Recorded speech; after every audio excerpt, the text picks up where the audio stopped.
Today on the show, we talk about executing a rebrand from beginning to end.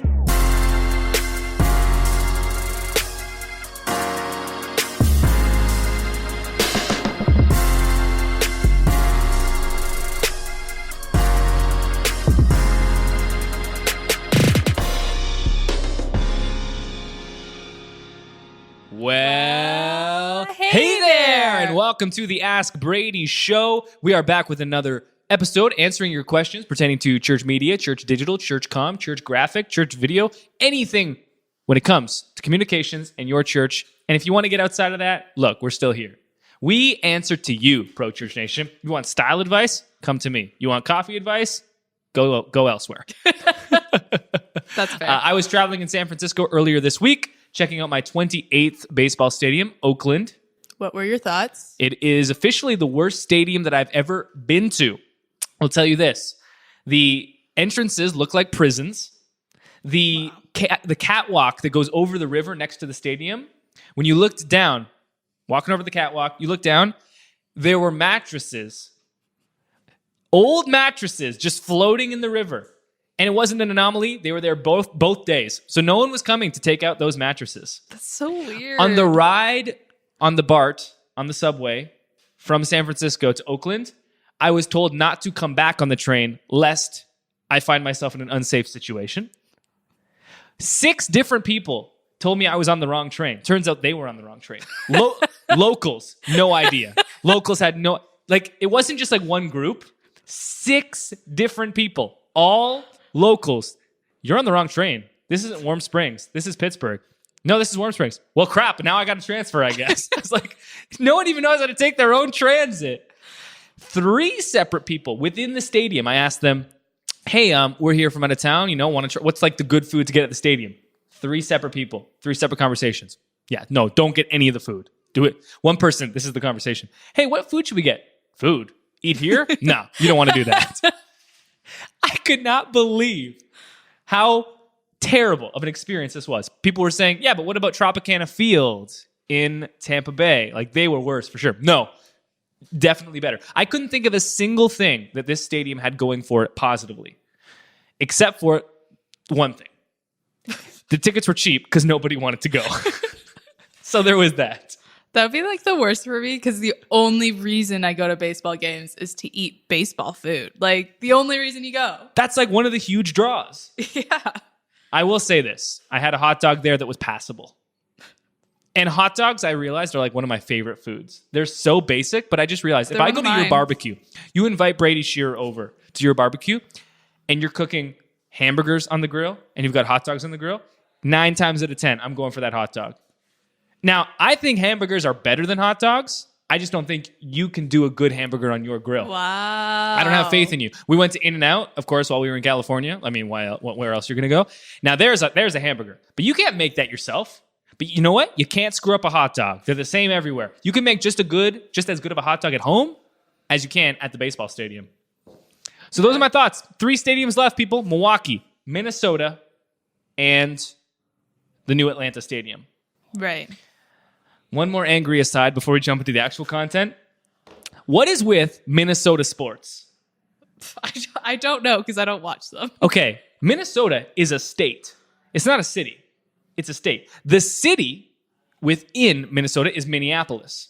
Okay. Name one sports team from Minneapolis called the Minneapolis insert here. 0. Don't exist. They're all Minnesota. Minnesota Timberwolves, Minnesota Wild, Minnesota Twins, Minnesota Vikings. There is no other city in which they don't ever talk about themselves and they only talk about the state. And at first I thought, maybe this is because there are no other teams in the state. And right. Minnesota's, look, we're for the whole state. We're not just for our city. We're Unity. For the whole state. I like that. But that is not consistent because the Arizona Cardinals exist, but then the Phoenix Coyotes exist. There's no other teams in Arizona except for the teams in Phoenix. And they don't care. They're not about that life. No. So you know what, Minnesota? Get your act together.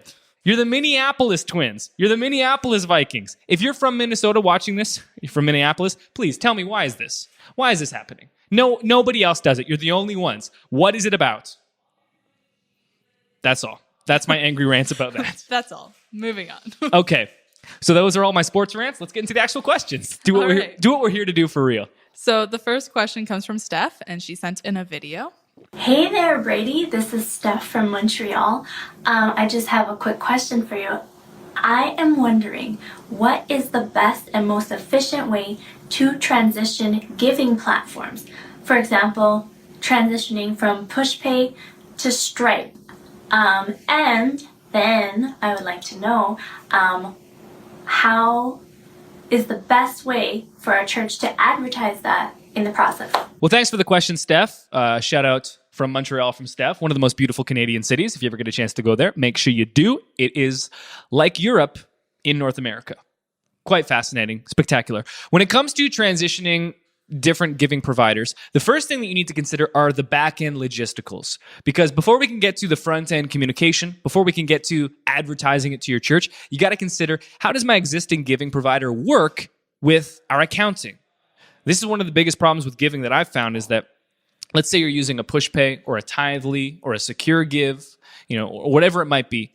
Those need to integrate with what you're using in your church for accounting, whether that's QuickBooks or FreshBooks or, an actual Excel spreadsheet, whatever it might be. And so you got to make sure that the transition logistically between your front-end giving provider and your back-end accounting software, accounting spreadsheets, whatever you're using, is smooth. You got to set a cutoff date and make sure that is done then and there. When it comes to transitioning from one provider to another, I can't say exactly like the best way to do it, because each provider is going to be unique. Transitioning from a PushPay to a Tithely, from a Secure Give to a MoGive, all of these are going to be different because each one is working independently of the other, and they all have different features. What I can tell you is that you should lean on, most importantly, your new giving provider.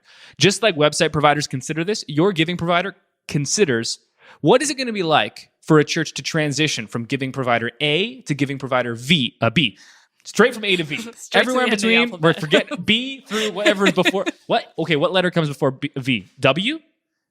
No, X. V. T, U, V. U. U. B to U, we're throwing it out. See you, BU. See you later. They are going to be considering the challenges that churches face when they're transitioning.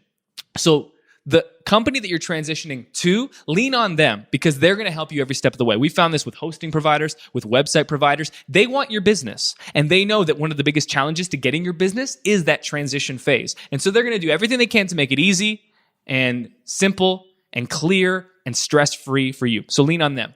Also, the existing giving provider that you have, they're going to be good too. They're sad to lose your business, sad to see you go, but they're going to make sure that they make it easy as possible to export your data. You're going to want to make sure that everything you had previously was exported, saved, backed up before you cancel and move on officially. Now, the exact specific examples you gave, going from PushPay to Stripe, was a bit interesting because those are actually not really identical actual pieces of software. PushPay is more of like the provider when it comes to the app and the front-facing application. And then Stripe is actually the merchant account that's actually calculating and accepting and distributing the funds. Now, I don't think PushPay is on top of Stripe. I know Tithely is on top of Stripe. Like a lot of these companies actually use Stripe as their back end because Stripe is so phenomenal. We use Stripe at Pro Church Tools.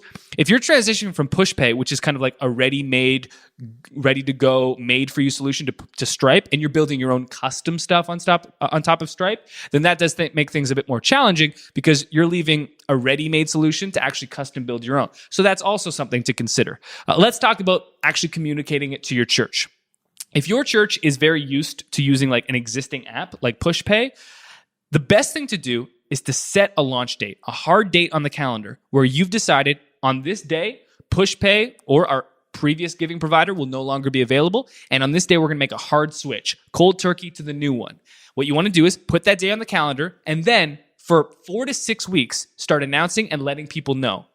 So you put the hard date on your calendar, everyone agrees, staff's on board, this is the day we're making the switch, and then give plenty of notice. Make it 8 weeks, make it 12 weeks, whatever. Man, 12 is a bit much, but make it 8 weeks, where you say every single week, just to let you know, on this day we're transitioning giving providers, make the new giving provider available that same day you first announce it. So put day 1 in your calendar. This is the day we're going to announce it. Put day 2, 8 weeks later, this is the day we're going to make the official hard switch. And get as many people as possible in that 8-week interim period to switch over to the new one. And that means that when you actually make the hard fix and when someone logs into their push pay and they're like, this account no longer exists, hopefully you'll have had the majority of people transition over already. You want to give people plenty of build-up time and then make a hard switch. When the hard switch happens, hopefully the amount of complaints and problems that you have are minimal. And that way, the group that does come to you, because there will always be stragglers, they're like, hey, the push pay app doesn't work. I didn't hear anything about this. I'm like, we've been announcing it for 8 weeks. Well, I haven't been to church in 12 weeks. Well, then that's your problem, but thanks for giving. We'll take your money. That will be a minimal group of people, ideally, and those conversations can be made one-to-one. So that's how I would do it. That's how I would execute it. Best of luck, Steph. It's definitely hard to switch giving providers, but if the new option that you're getting is better, it's well worth it. Put in the thought beforehand. Make sure you're very well planned out. Choose your dates, stick to them, stay to the plan, and you'll be good. Mm-hmm. All right. Question 2 comes from Alex, and he also sent in a video. G'day Brady, g'day Roxanne, this is Andy from Australia. I have a question for you for the Ask Brady show about rebranding. So, my church is going through a vision process this year. We are casting a new vision for our church, and as part of that process, the concept of rebranding has come up. So our church currently has 3 campuses, one much larger than the other 2, and we are an Anglican church, so our 3 campuses are named after saints, so saint whatever. So my question is, what's the best process of going around rebranding and transitioning from a house of brands to a branded house? Thanks for having me. Thanks for answering my question. Have a great day. Thanks for the question, Alex. Biggest thing that you need to hit upon, like you just said, was recognizing the importance of having a branded house, not a house of brands. And Alex obviously grasps this, and so does his church. Just for everyone watching or listening, what Alex is getting at is that what you don't want is your church as kind of like the main organization. And then underneath, there are like 10 dozen different things with different names. We were doing video announcements today, and I've always found it fascinating how senior ministries label themselves, because no church wants to label the senior ministry like old people's ministry, old people church, barely alive church. It's like, harsh. Wow, I can't believe you said that, Roxanne, man. So they named it like these funny names. Like, so the church that we grew up, what was it? It was like Time of Your Life. Something like that. Yeah, it was Time of Your Life, but it became the acronym TOYL, which is pronounced toil, which yes, I remember you're toiling through life. Like, oh, okay, that's quite bad. The 2 that I read this week, one was Class Act, and then the other one was it was like seasoned ministry. It was like for seasoned adults. No, old people. That's what it means. I don't think you can just call them old people. Exactly, though. and that's the point being that obviously we have to find a better name, but the ones that we use are like just kind nicer of ways of saying old people. Like, why do you have to call it that at all? So what you don't want is to have like all of these organizations underneath that on their own, if you just put the names next to each other, like Central Church and Toil, you'd be like, oh yeah, those are 2 completely different organizations. And then you'd find out they were the same one. You'd be like, well, that's confusing. So what we want you to do is have this branded house, meaning there's your main organization and everything is an offshoot of that. When it comes to the visual branding, that's the same. And when it comes to the actual like word branding, that's also the same. So for instance, if you have 3 campuses, you could be Engage Brisbane, Engage Perth, and Engage Sydney. Now, I don't imagine you're in all 3 major cities of Australia, but those are the 3 that I named and that came to my mind first. And I said Brisbane, not Brisbane. Give me some props. Melbourne, not Melbourne. Wait, I don't know. Melbourne? Yeah, Melbourne, not Melbourne. Look at that. Hitting it. Pronunciation is correct. So good job. What you want to do is have that one name and everything underneath. And I would take that a step further, not just your campuses, but your ministries within. So did I go with Engage or did I go with Central? You went with Engage. Engage kids, engage students, engage toil, whatever you want to do with that. I mean, that best of luck. But that's what I would do. So the same name for everything. And that way, when you see Engage Kids next to Engage Brisbane, you're like, oh yeah, that's the same thing. They're part of the same organization. And much like in the last answer to Steph's question, I would set a date on the calendar. This is the day we're going to make a big change. Whenever you're making a big change, what you always want to do is put a date on the calendar and say, this is the day that it's going to happen. Here's why this is important. It's obviously important to have a hard switch and to not have like an ambiguous period where you're both ands, but it's important for the internal operations of your church, for the staff, the pastors, the people working there to have a day on the calendar. If you don't put a day on the calendar, it won't happen. I've found it to be true in my personal life and in business life, in organizational life, in church life. If it's not on the calendar, it won't happen. This happened with the Nucleus launch. I put April 25th, 2017 on the calendar. It was like 12 weeks away when I did it. And my team was like, oh yeah, we got plenty of time. We still barely launched. Like we were 8 minutes late. We finished 8 minutes after the 11 a.m. Eastern time on April 25th, 2017. It was a Tuesday. Put it on your calendar. Everyone's like, this is the day the branding changes. Choose your overall parent organization name, your main church name, and brand everything under that same name. Keep it as simple as possible. So, I understand in more like mainline denominations like Anglican, it can be difficult because sometimes there's like pressure, or not pressure, but just kind of an expectation from within the denomination that you use a certain kind of like word pattern or like, actual setting up configuration of your name. And so if it has to be like First Anglican or something like that, maybe things become a bit more difficult. But what I would ideally have you do is choose a name, Anchored, Sprout, Blossom Church. Don't call yourself Blossom Church. That's horrific. That seems a little lame. How about Star Church? That seems, I'm a Star seems Church. a little like mystical. Like, I don't know. Morning Star. There's Morning Star Church. Morning Star Brisbane. Morning Star Sydney. It's all good. So put the date in the calendar, have everything fall under that main name, and you should be good to go. Yeah. It reminds me of like, in college when, well, maybe not everybody did this, but you put your homework on like the calendar and was like, this is the date this project is due. And then you could work back and be like, okay, I need to do my research on this day, and then like schedule it in. So it's the same for like rebranding or whatever projects you have coming up in your church. That way you can work backwards and be like, when does everything have to happen to make it happen for this day? Agreed. Let's move on to the next question. So the next question comes from Nate, and he said, how do we create different designs for sermon series while maintaining some consistency? This is an interesting question from Nate because when I was first getting into church media, this was one of my biggest concerns. I was really starting off my journey in the visuals, in the graphic design world. And every time that we'd launch a new sermon series, we'd want to create a brand new series of branding. Right. And so we'd launch this new sermon series called Light It Up. And we wanted to have like a graphic that was like red or flames or a campfire or something. And that was completely different from our actual church branding. And I was always trying to find like, what is the intersection of the two? Do you keep everything the same to match your main church branding? Or is a sermon series distinct enough that it can be its own thing? When you look around the church world and see what other churches are doing, churches, big and small, see their sermon series as unique one-offs that don't need to be tied into the brand at all.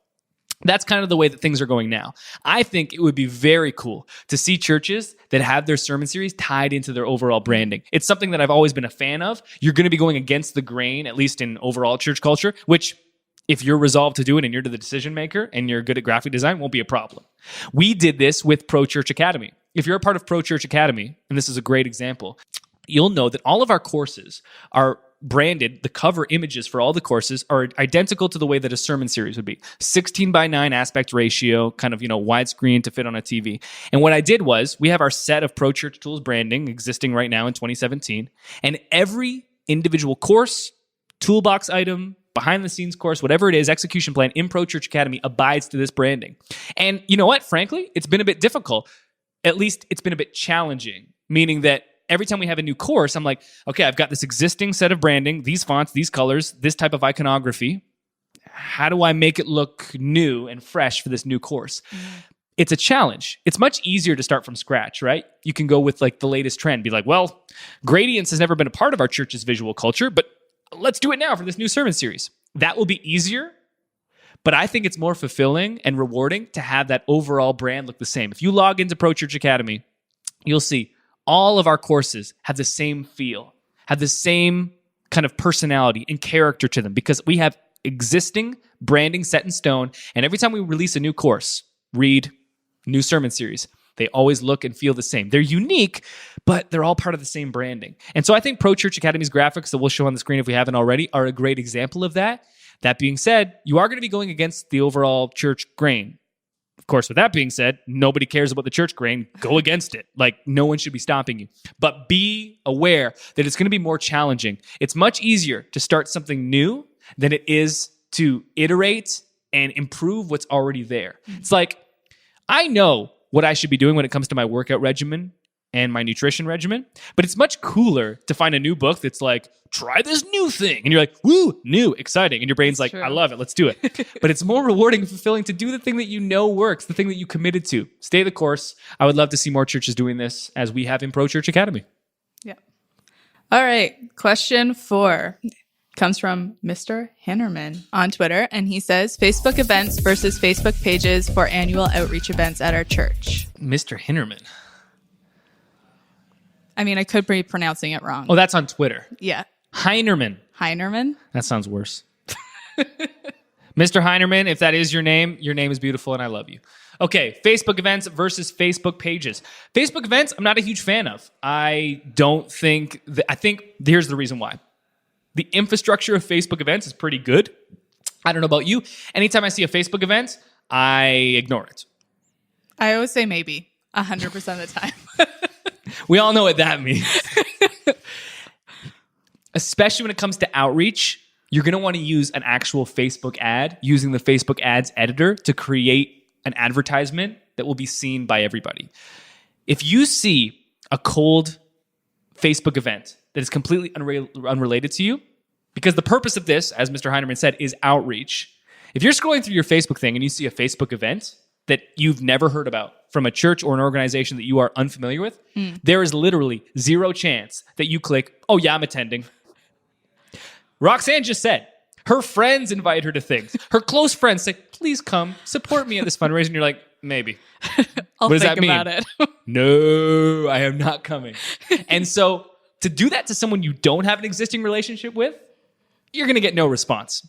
So you don't want to use Facebook events for outreach, for your advertisements on Facebook. You want to use the Facebook ads editor and then use that as your actual way of advertising for annual outreach. Now, there are some things to consider, namely the fact that the infrastructure within Facebook with Facebook events is pretty good. You get to know who's attending, you get some of their information, you can see some overall statistics. You need to compensate for that with additional third-party software if you're going to be using a Facebook ad and sending people to your site.